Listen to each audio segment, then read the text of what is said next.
నమస్తే, నేను మీ Pravalika. Welcome to our channel.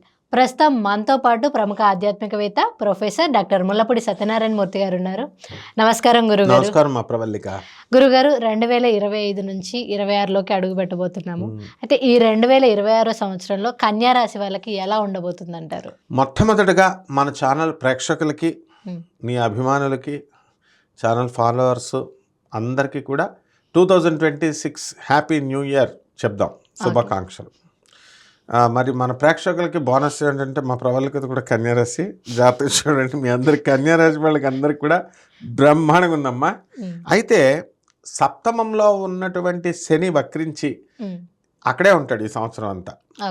కాబట్టి మీరు ఎవరితో అయినా సరే మాట్లాడేటప్పుడు జీవిత భాగస్వాములు, వ్యాపార భాగస్వాములు, పార్ట్నర్షిప్లు చేస్తారు కదా, వాళ్ళతో వితండవాదాలు అనేటటువంటి వద్దనుకున్న వస్తాయి. కాబట్టి అవి అవాయిడ్ చేసుకోవడం ఒకటి. రెండు ఏం చేస్తారో తెలుసా, శత్రువులను తొక్కేస్తారు మీరంతా. కన్యారాశి వాళ్ళందరూ కూడా శత్రువుల ఆధిపత్యం, శత్రువుల పైన, ఇది ఫస్ట్ క్లాస్ పాయింట్. నెక్స్ట్ ఈ కన్యారాశి వారంతా కూడా విదేశాలకు ప్రయత్నాలు సక్సెస్ అవుతాయి. విదేశీ సంబంధమైన కోర్సులు, విదేశీ సంబంధమైనటువంటి వ్యాపారాలు సూపర్ సక్సెస్ అవుతాయి. మల్టీనేషనల్ కంపెనీస్లో అప్లై చేసుకున్న జాబులు, అలాగే ఈ యొక్క పౌడర్లు, ఫార్మా, ఇవి జమ్స్, కాస్మెటిక్స్, ఫారిన్ ఎక్స్పోర్ట్స్, ఇంపోర్ట్స్, బట్టలు, గార్మెంట్స్, ఇలాంటి బిజినెస్లు అన్నీ కూడా బ్రహ్మాండంగా ఉంటాయి. ఈ కన్యారాశి వాళ్ళు ఈ సంవత్సరం అంతా కూడా లక్కీ ఇయర్గా మనం చెప్పాలి. గురుడు మిథున రాశిలోకి వచ్చాడు. కొత్త వ్యాపారాలు 2025లోనే పునాదులు వేయించాడు. తర్వాత 2026కి వచ్చేసరికి కేంద్రంలోకి వచ్చేస్తున్నాడు. దానివల్ల ఈ యొక్క గురుగ్రహం ఆదాయాలు మెయిన్గా చూసుకుంటారు కాబట్టి ఆదాయాలు బాగా పెరుగుతాయి. అయితే భార్యాభర్తల మధ్య చిన్న చిన్న మిస్అండర్స్టాండింగ్స్ అనేటటువంటివి ఉంటాయి. అవన్నీ కూడా పక్కన పడేసుకొని ముందుకు వెళ్తూ ఉండాలి. నెక్స్ట్ ఈ రాశి వారికి మెయిన్గా బంధువులు అందరూ కూడా రావడము, బంధువులతో అటాచ్మెంట్ ఎక్కువ అవ్వడము, తిరగడము, ఇవన్నీ కూడా ఉంటాయి. అలాగే ఈ రాశి వారికి అందరికీ కూడా రైతులు మనం తీసుకున్నప్పుడు రైతులు బ్రహ్మాండమైనటువంటి పంట పండిస్తారు. వీళ్ళు అధిక లాభాలు తెస్తారు. అండ్ ప్రైవేట్ ఉద్యోగాలు చేస్తున్నటువంటి వాళ్ళ యాజమాన్యాలు వీళ్ళని గుర్తించి ప్రోత్సహించడం అనేటటువంటివి జరుగుతాయి.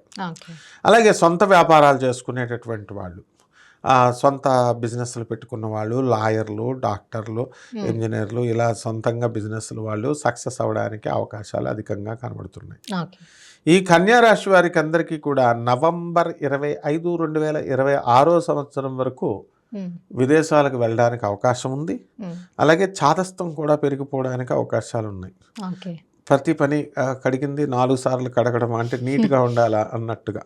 అయితే ఈ యొక్క లాభంలో ఉన్నటువంటి కేతుగ్రహ ప్రభావం వలన మనకి విదేశాలకు సంబంధించినటువంటి వ్యవహారాల్లో సక్సెస్ అవుతారు.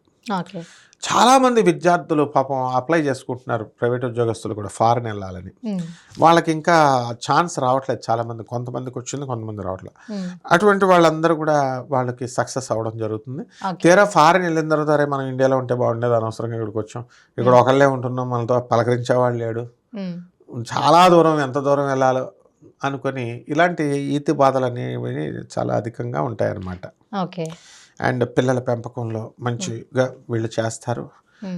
భార్యాభర్తల మధ్య ఒక్కటే కొంచెం సమస్య అనేటటువంటిది గత 3 సంవత్సరాలుగా కన్యారాశి వారికి కంటిన్యూ అవుతోంది.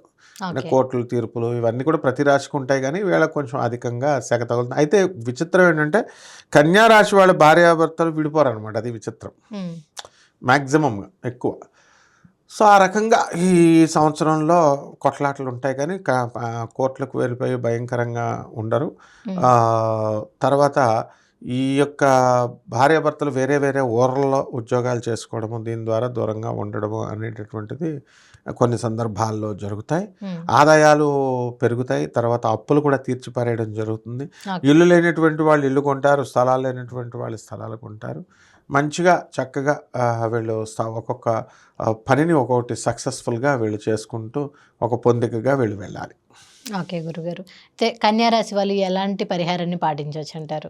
కన్యా రాశి వారు పాటించాల్సిన పరిహారాలు ఏమిటంటే, మనకి ముఖ్యంగా భార్యాభర్తల మధ్య ఈ అన్యోన్యత అనేటటువంటిది పెరగాలి వీళ్ళకి. కాబట్టి కుజ జపం చేసుకోవాలి, కుజ స్తోత్రాలు చదవాలి. కుజుడికి కిలోంపావు కందుల్ని, ఎరుపు రంగు వస్త్రాలనిచ్చి పేద బ్రాహ్మణులకి మంగళవారం నాడు ఉదయం 9 గంటలకి దానం చేసుకోవాలి.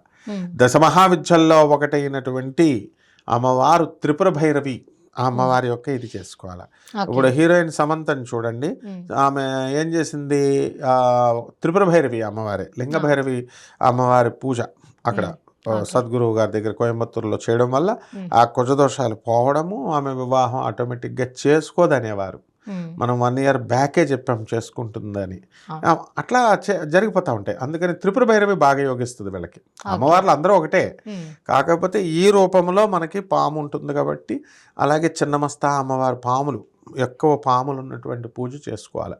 చేసుకుంటే వీళ్ళ యొక్క కుజదోషాలు పోతాయి. చక్కగా ఈ యొక్క రావి చెట్టు, దేవతా వృక్షాలు, చెట్ల దగ్గరికి మేము రోజు గుళ్ళకి వెళ్ళలేమండి, గుళ్ళకి వెళ్ళాల్సిన అవసరం లేదు. రావి చెట్టు కానీ మేడి చెట్టు కానీ చిన్న కుండీలో ఇంట్లో పెట్టుకుని దానికి రోజు తులసి అమ్మకు పూజ చేస్తున్నట్టు పూజ చేసుకొని వీళ్ళు ఆ తర్వాత మీ పనులు అయిపోయిన తర్వాత తీసి బయట పాతేసినట్లయితే రోడ్డు పైన దానికి నీళ్లు వేసి పెంచితే ఆ పుణ్యం వీళ్ళకే ఉండిపోతుంది. అది పెరిగే కొద్దీ వీళ్ళ జాతకం బ్రహ్మాండంగా ఉంటుందన్నమాట. అంటే గురుచరిత్ర పారాయణ చేసుకోవాలి. గురుదేవుడైనటువంటి దత్తాత్రేయ స్వామి వారి యొక్క సంపూర్ణ అనుగ్రహము వీరిపైన పడి రాహు యొక్క ప్రభావము, కుజుడు యొక్క ప్రభావము తగ్గి వీళ్ళు దుష్ఫలితాలు అంతరించిపోయి గొప్పవాళ్ళు అవడానికి అవకాశాలు ఉన్నాయమ్మా.